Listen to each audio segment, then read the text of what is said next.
Et salut YouTube, j'espère que tout le monde va bien, j'espère que tout le monde a la forme. Aujourd'hui, on va parler catch.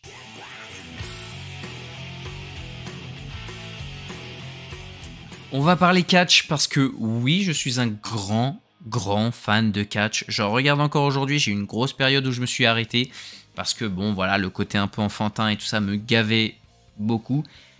Mais voilà, force est de constater que je me suis remis dedans, la qualité du catch est bonne, les intrigues sont bonnes, la Bloodline, le Judgment Day, tout ça, c'est quand même assez sympathique à regarder. Mais j'ai toujours ce côté un peu enfantin dans le catch qui, des fois, me rebute un peu. Et donc, pour pallier à ça, et étant grand fan, donc aussi pour me faire plaisir, je me suis dit, je vais me refaire les Monday, je vais me faire pour la première fois, me faire les Monday Night Wars, notamment l'Attitude Era de la WWE, parce que c'est vraiment quelque chose, il faut que je le vive, il faut que je le voie, et du coup, plutôt que de regarder ça en loose des chez moi, et bah écoutez, je vais vous le faire partager, tout simplement. Mais avant toute chose, n'hésitez pas à lâcher un petit pouce bleu, à vous abonner si la vidéo vous plaît, si ce format de vidéo vous plaît. Il y aura d'autres reviews parce que je suis un grand fan aussi d'animé. J'ai envie de faire un peu plus de vidéos YouTube, ça va changer un peu des lives et tout, machin. J'essaie encore de me trouver un peu, mais ça va, voilà, forcément, faut pratiquer pour s'expérimenter, j'ai envie de dire. Et donc, tout ça nous mène en 1996, le 8 janvier 1996. Premier fait marquant, on va parler comme ça, on va parler vraiment de faits marquants et je vais vous expliquer un peu l'histoire qu'il y a à côté. Voilà, encore une fois, si je dois faire une review de toute l'année 1996, ça serait beaucoup trop long. 1996, le début d'année, c'est très dur à regarder. Ok, encore une fois, je sais que les Monday Night Wars ont commencé un peu fin 95. C'était quand même très dur à voir. Et donc je me suis dit, je vais pas m'infliger non plus la fin des années 95, parce que franchement, c'est dur. Mais après, c'est ce qui rend la suite, l'Attitude Era, encore plus douce à regarder, parce qu'on en a chié quand même. Putain, c'était dur de regarder tout ce début, enfin même quasiment les 3/4 de l'année 96, c'était quand même assez dur. Donc, 8 janvier 1996, le Ringmaster arrive pour la première fois, Stone Cold Steve Austin sur la musique de Ted DiBiase avec la ceinture Dollars en or là.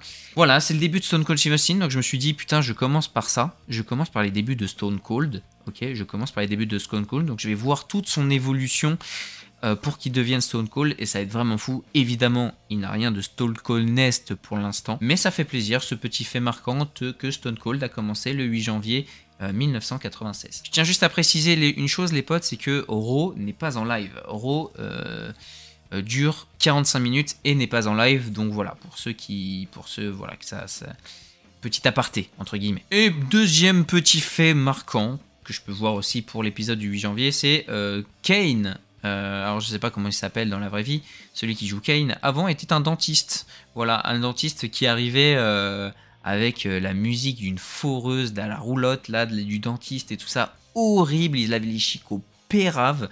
Pour un dentiste, c'est très con. Voilà, petit fait marquant aussi. Il y aura quasiment que ça en 96 parce que franchement les histoires sont pas terribles, c'est très mou, le catch est vraiment pas oufissime. Donc on va vite passer cette année 96. 97, on va la faire en plusieurs fois, parce que là, pour le coup, il y aura des trucs à dire. On arrive au 21 janvier. Vader attaque Gorilla Monsoon. Alors, Gorilla Monsoon, je vais vous mettre dans le contexte quand même, parce que c'est quand même assez intéressant. Ça reste quand même une petite histoire. Gorilla Monsoon est considéré comme le directeur de la WWE. Et suite à quelques rixes, quelques matchs volés avec Yokozuna, il s'attaque à Gorilla Monsoon. Voilà, il s'attaque à Gorilla Monsoon, il le met KO voilà, en le plaquant contre un mur. On donne énormément de force à Vader. On va pas beaucoup en reparler de Vader parce que c'est vrai on lui a donné beaucoup de force, mais je trouve un peu pour rien. Pas dans le sens du catch, au contraire, parce que un gars de ce gabarit qui te fait un moonsault de la 3e corde, c'est quand même assez impressionnant. Mais c'est vrai qu'on lui a donné une grosse force en début des années 96 qui va beaucoup baisser à la fin. Ça n'ira pas non plus loin. On va parler de, ouais, une suspension, est-ce qu'il va se faire virer et tout ça. Au final, il va revenir. C'était intéressant, mais ils ont pas poussé le bouchon plus loin que ça. Donc voilà, on va survoler tout ça. Vous allez voir qu'on va beaucoup survoler en 1996. Et là, on arrive au 25 février. 25 février, premier face-à-face. En tout cas que je vois, alors il me semble qu'il n'y en a pas eu avant, entre Bret Hart et Shawn Michaels. Les mecs, pour l'instant, sont clean entre eux. C'est-à-dire que ça se serre la main, ça machin, ces trucs, une interview de Vince McMahon qui se passe très très bien. Alors ça dit the best there is, the best there was, the best there will never be, will be. Voilà, ça, bon, ça forcément, ça gonfle un peu les muscles et tout ça, mais ça reste quand même dans le respect, tout ça. Il y a Roddy Piper qui arrive et tout ça, et qui organise, parce que c'était le général manager de cette soirée, qui organise le match pour WrestleMania. Voilà, Bret Hart, Shawn Michaels, mais la rivalité est saine, la rivalité est pas encore attitude héraesque, j'ai envie de dire, mais elle est très très saine, elle est limite enfantine. Il y a le petit mec droit et puis voilà, le Shawn Michaels qu'on connaît un peu foufou et qui plaît énormément aux jeunes, mais Bret Hart aussi, hein. Bret Hart c'est les jeunes hein, des lunettes, bref, face contre face et des gros face en plus de ça, qui pour l'instant, il n'y a pas énormément de références entre leurs différences de lifestyle et tout ça, donc voilà, c'est dans le respect. On arrive au 4 mars où Bret Hart affronte Triple H. Shawn Michaels se met juste à côté. Alors Hunter Hearst Helmsley, c'est pas vraiment Triple H. Triple H, c'est la version Wish de Triple H. Hein. C'est encore quand il a sa musique d'entrée un peu en mode riche, noble et tout ça, qui lui colle pas trop à la peau, je trouve. Mais bon, Shawn Michaels qui se met sur le coin du ring, Bret Hart qui se méfie un peu, mais Shawn Michaels qui vient pour être de manière tout à fait cordiale avec lui. Donc on a une scène par exemple, Hunter Hearst Helmsley, on va pas l'appeler encore Triple H pour l'instant, mais Hunter Hearst Helmsley veut lui sauter dessus et Shawn Michaels lui dit attention derrière toi, Bret Hart esquive, bref, ça finit bien, Bret Hart sharpshooter sur Hunter Hearst Helmsley et Shawn Michaels voit qu'il abandonne, il l'applaudit même et il part. Pour l'instant c'est très bon enfant, la rivalité part très très bien, mais on a le début de la rivalité Shawn Michaels Bret Hart à ce moment-là, donc le 4 mars. Le 18 mars, une petite scène assez sympathique. Il faut savoir que à cet instant-là, l'Undertaker et Big Daddy Cool Diesel sont en bif, sont en feud entre les deux. On a cette scène assez bien faite, je trouve, là pour le coup. Autant je vais être très délusionnel sur les rivalités avec l'Undertaker parce que je l'ai connu avec des effets spéciaux de partout et tout ça. Là, ça a quand même très très mal vieilli. Et pourtant, cette scène du 18 mars où Vin Diesel se voit dans le cercueil de l'Undertaker, franchement très très bien faite. La rivalité n'a pas grand chose d'intéressant, donc c'est pour ça que je vais pas plus m'y attarder dessus. Mais on a l'Undertaker qui est bien placé, on a Big Daddy Cool Diesel, j'allais dire Vin Diesel, non pas du tout, mais Big Daddy Cool Diesel qui est lui aussi bien placé dans la carte. La rivalité est sympathique, mais on va pas s'y attarder. Voilà, ça reste quand même deux grandes superstars, mais voilà, il n'y a pas un grand truc de ouf. A noter que ça fait quelques semaines qu'on voit petite promotion, on l'a toujours pas vu sur le ring, mais des petites promotions assez flippantes d'un certain Mankind, donc que j'attends évidemment avec impatience. Et voilà, un petit fait notable aussi, il est arrivé avec des petites scènes en mode très flippante sur les écrans et tout ça, très sombre, très glauque. Et voilà, c'est assez sympathique. Franchement, assez sympathique. Quand tu vois ça de Mankind, tu te dis, ah, il est bientôt arrivé, c'est sympa. C'est sympa parce qu'on connaît Mankind, Mick Foley. Ah, son catch, on le connaît, c'est un malade ce mec. Ce mec, c'est vraiment un malade mental. Il ne s'est pas vraiment passé grand chose après. Il y a quand même cette rivalité Shawn Michaels avec Big Daddy Cool Diesel, voilà, où Big Daddy Cool Diesel a trahi Shawn Michaels.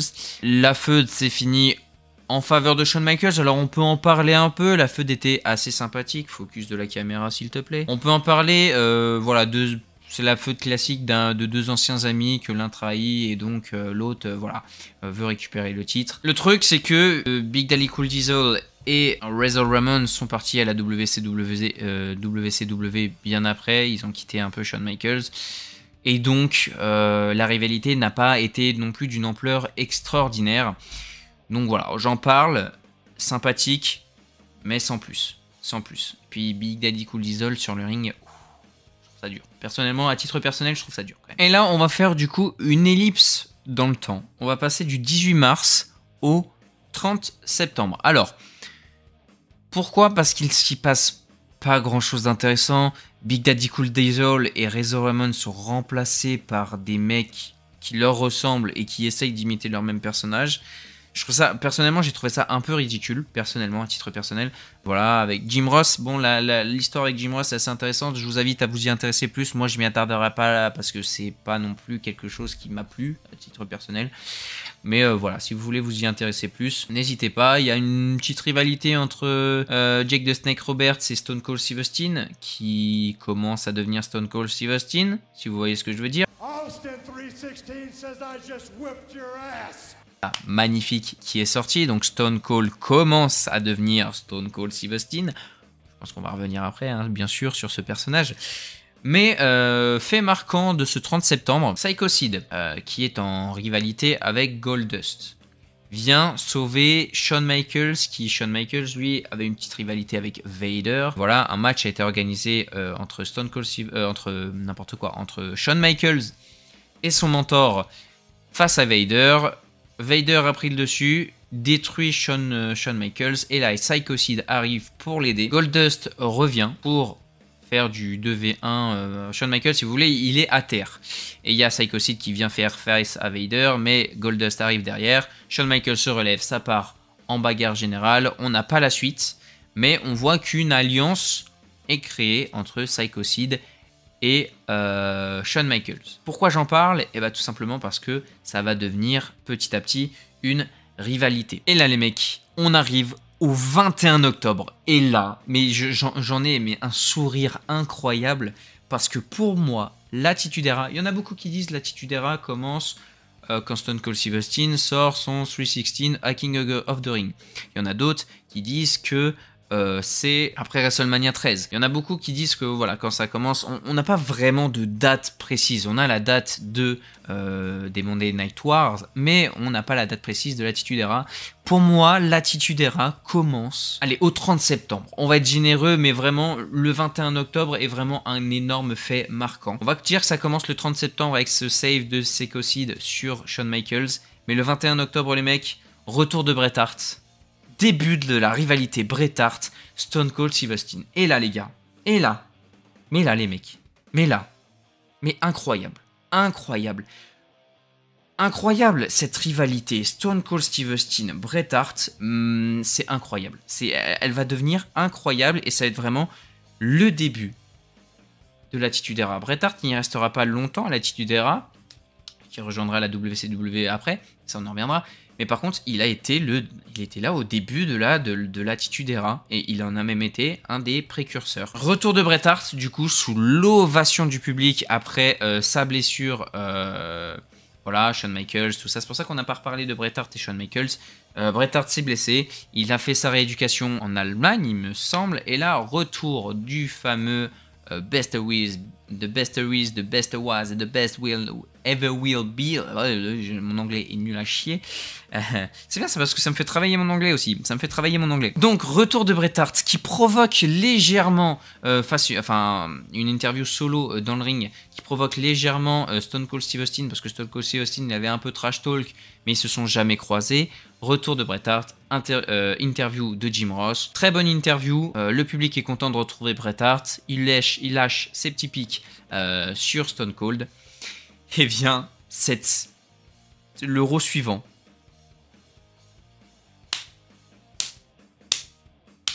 Et cette interview, ces deux interviews, il y en a deux. Il y a celle où on interview Bret Hart, il y a celle où on interview Stone Cold, et il y a celle où on a le face-à-face entre Stone Cold et Bret Hart. Les deux sont incroyables parce que Austin est incroyable. On a Stone Cold Steve Austin en bonne et due forme devant nous. On a Stone Cold Steve Austin en bonne et due forme devant nous, les mecs. Alors, je remets dans le contexte. Il y a eu un superstar avant où, voilà, il y a un match pour les Survivor Series qui verra s'affronter Bret Hart et Stone Cold Steve Austin. Ryan Pillman, lui, était enjoué de ce match parce qu'il était très pote avec Stone Cold Steve Austin, mais il adorait Bret Hart. Stone Cold Steve Austin, du coup, n'appréciant pas que son pote apprécie son adversaire, lui casse la cheville avec la chaise et l'envoie à l'hôpital. Ça a une petite importance après, vous allez voir pourquoi. Du coup, on interview Stone Cold en solo dans les backstage, qui nous dit en gros, ouais, Gorilla Monsoon, il n'était pas d'accord avec ce que t'as fait, machin, tu vas avoir des répercussions. Et là, Stone Cold nous lâche, Gorilla Monsoon is a puppet, donc c'est un petit chiot. Le vrai boss, Vince, c'est toi. Première fois que Vince McMahon se met dans les histoires. Première fois que Vince McMahon est mêlé aux histoires. Et c'est franchement super. Franchement, c'est super parce que Austin McMahon, ça commence là en fait. Même si c'est indirect, même si pour l'instant c'est pas ce qui s'est passé après. Mais ça commence ici. Ça commence ce 28 octobre. Ça commence là en fait. Cette interview qui dit voilà, Vince McMahon, le vrai boss, c'est toi. C'est toi. Et là, on se rend compte que voilà, Vince McMahon, c'est le boss. C'est le commentateur, mais il est aussi le boss et que Gorilla Monsoon, ça ne l'est pas vraiment. Et puis vient ensuite l'interview avec Bret Hart. Où là, mais Stone Cold Steve Austin est juste, mais excellent dans sa promotion, dans sa façon de parler. C'est du Stone Cold Steve Austin. Il me vend du rêve, ce mec. Stone Cold Steve Austin, il me vend du rêve. Ça lâche des... Dis-lui, Vince McMahon, la vraie phrase qu'il faudrait que tu dises à Bret Hart, c'est qu'il a peur que je lui botte le cul, kick some ass et tout. Et Bret Hart un peu sur la retenue, parce que lui, c'est quand même l'idole des jeunes et tout ça. Donc il hésite à dire kick my ass, nanana. La promo entre les deux est excellente. McMahon arrête l'interview parce qu'il y a un match suivant. Stone Cold Steve Austin pète un câble dans les vestiaires. Il s'en prend au caméraman, au matos qu'il y a derrière lui. Mais c'est une interview, les mecs. 28 octobre à 28 minutes, pour vous dire la vérité. Voilà, je l'ai même noté. Elle est, franchement, allez la voir. Franchement, allez la voir. C'est vraiment, c'est Attitude Era-esque, j'ai envie de dire. C'est une interview Attitude Era-esque. Elle est excellente. Et vient, du coup, l'Euro du 4 novembre.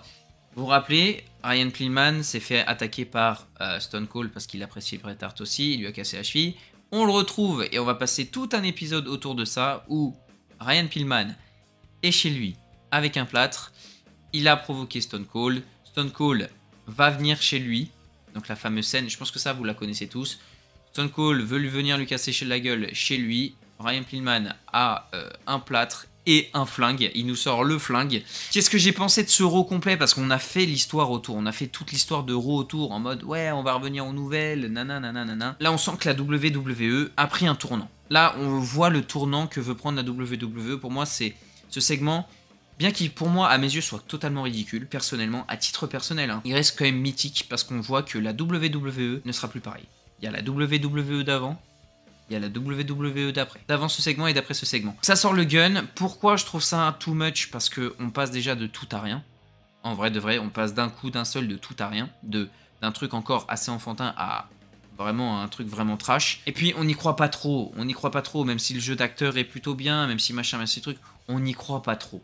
C'est trop gros. On va pas tuer quelqu'un à la télévision. On va pas machin. C'est trop gros. Par contre, il est précurseur de vraiment un virage pris par la WWE en mode maintenant ça va être trash, la concurrence est lancée de la contre la WCW, nous on va faire du contenu trash. D'autant plus que cet épisode de Monday Night Raw est embelli par la rivalité saine mais de Psycho Sid et de Shawn Michaels.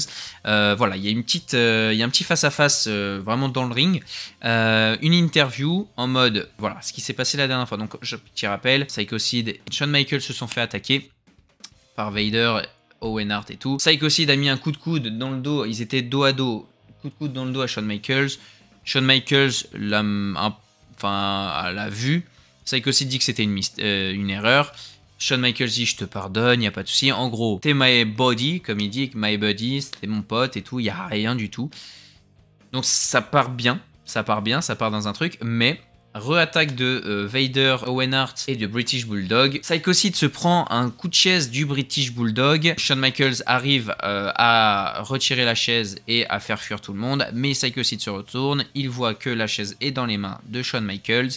Il pense que c'est lui, donc c'est tout un petit truc, voilà, il y a le coup de coude, maintenant il y a la chaise et tout ça, machin, ça commence à se friter entre les deux, et voilà, mais bon, voilà, c'est my bud, en gros, Shawn Michaels, t'es mon pote, mais Psycho Sid, lui, Voilà, il commence un peu à changer de bord, on va dire ça comme ça. Ce qui suit ensuite dans le Raw du 11 novembre, Shawn Michaels fait équipe du coup avec Psycho Sid qui affronte Vader et Owen Hart. Shawn Michaels va envoyer un switch in music sur Owen Hart, mais Owen Hart esquive, c'est Psycho Sid évidemment pour créer un peu plus de hits qui prend le switch in music, c'était une erreur. De quoi alimenter le Survivor Series qui va arriver où voilà, Shawn Michaels et Psycho Sid vont se taper dessus. Ce 11 novembre est aussi marqué par un segment et une rivalité que j'aime beaucoup et dont j'ai pas parlé, c'est la rivalité Undertaker-Mankind. Undertaker-Mankind, qu'est-ce que c'est? C'est Mankind qui est venu chercher des noises à l'Undertaker. Paul Bearer qui s'est retourné avec l'urne contre l'Undertaker pour s'allier à Mankind. Et donc il y a tout un tas de trucs avec un mec un peu mystérieux, vous savez, le coupeur de tête là avec sa hache et tout. Et il y a ce segment assez sympathique le 11 novembre où on voit un mannequin fait en espèce de polochon, pendu par les pieds, la tête en bas, dans une cage. Et c'est Paul Bearer qui est représenté par ce mannequin. J'aime quand même beaucoup la rivalité Undertaker-Mankind, même si elle n'a pas l'ampleur du Hell in a Cell qu'on verra après. Mais pareil, Paul Bearer qui...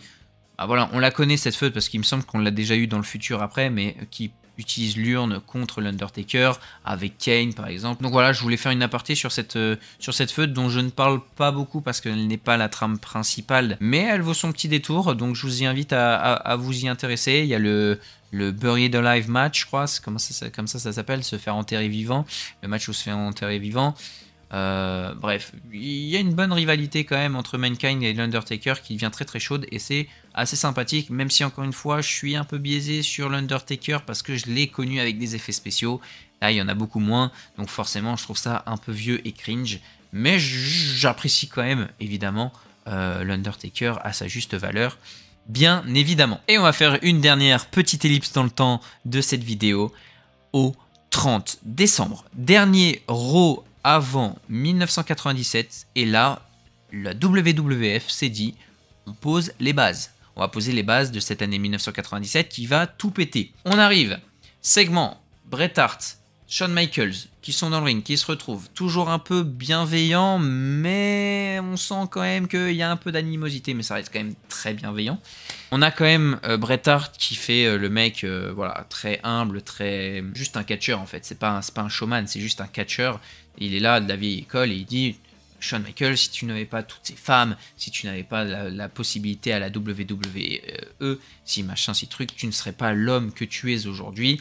Shawn Michaels, un peu moqueur, un peu souriant, un peu, ouais, enfin surtout moqueur dans son rôle qui lui va si bien, le provoque sans grands mots, juste dans son attitude. Il mâche son chewing-gum un peu d'une manière un peu suffisante. Je le trouve excellent, Shawn Michaels, même quand il ne parle pas. Sans micro, il est quand même excellent. Et là il veut répondre à Bret Hart et là Psycho Sid arrive avec sa ceinture, sans musique, sans rien, on entend la foule qui se lève, Psycho Sid qui arrive, qui veut monter sur le ring, qui monte sur le ring d'ailleurs, je me rappelle, et qui dit voilà, Shawn Michaels, je veux plus de compétition, et donc Bret Hart est là, je veux plus de compétition. Ceux qui connaissent vraiment Psycho Sid, le personnage, il fait que gueuler, il veut se battre, c'est un fou furieux dans sa tête, il veut juste se battre, il veut more competition, et à la fin de more competition,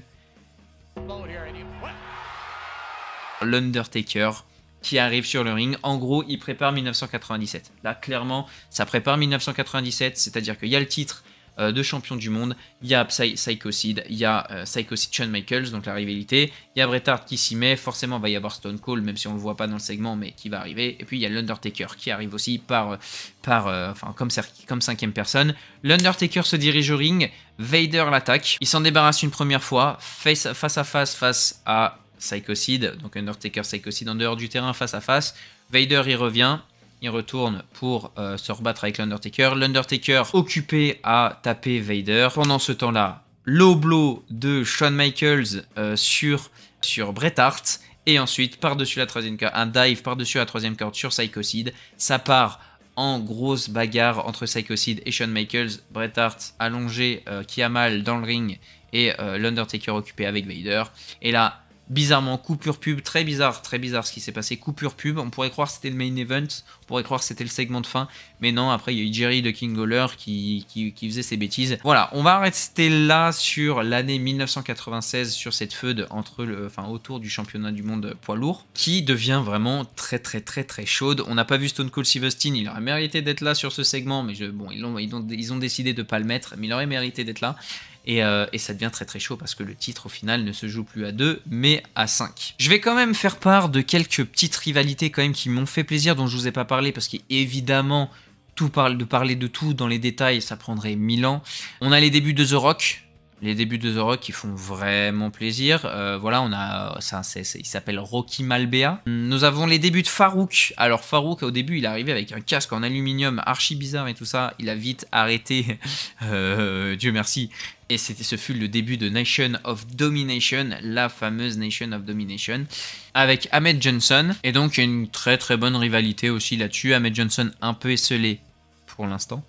En 1996, un peu essolé contre la Nation of Domination. On a aussi autour du titre intercontinental une rivalité Triple H Goldust. Triple H homme à femme, catégorisé comme le Bourge homme à femme, qui veut Melina, manageuse et copine de Goldust. En gros, Melina, tu veux un vrai homme, je vais te montrer ce que c'est qu'un vrai homme.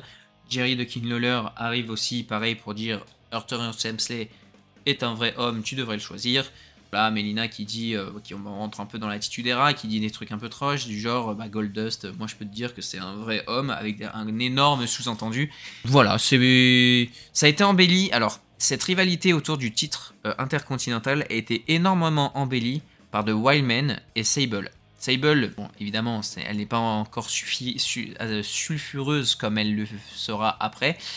Mais là, je vais parler énormément du Wildman. Le Wildman est un catcheur qui aurait très bien pu catcher aujourd'hui. C'est un voltigeur, franchement incroyable, des moonsaults, des dives à l'extérieur et tout ça, mais par-dessus la troisième corde et tout. Très bon catcheur, vraiment super cool à regarder, même s'il a le physique d'un poids lourd, il catch comme un lucha libre et c'est vraiment plaisant. Donc grosse mention au Wildman dont j'ai pas parlé du tout dans la vidéo, mais qui a une très bonne rivalité avec Triple H autour du titre intercontinental. Mais c'est un très bon catcheur qui m'a vraiment fait plaisir de le voir. Et voilà, sur ce les potes, fin de l'année 1996. On va rentrer bien plus dans les détails. Je pense que l'année 97, 98, 99, et je ne sais pas où on va s'arrêter. Je vais les couper en plusieurs fois, hein, et bien évidemment, parce que là, voilà, je pense que la vidéo est bien plus longue sur les 3 derniers mois que sur le début, parce que le début, encore une fois, c'était vraiment dur à regarder,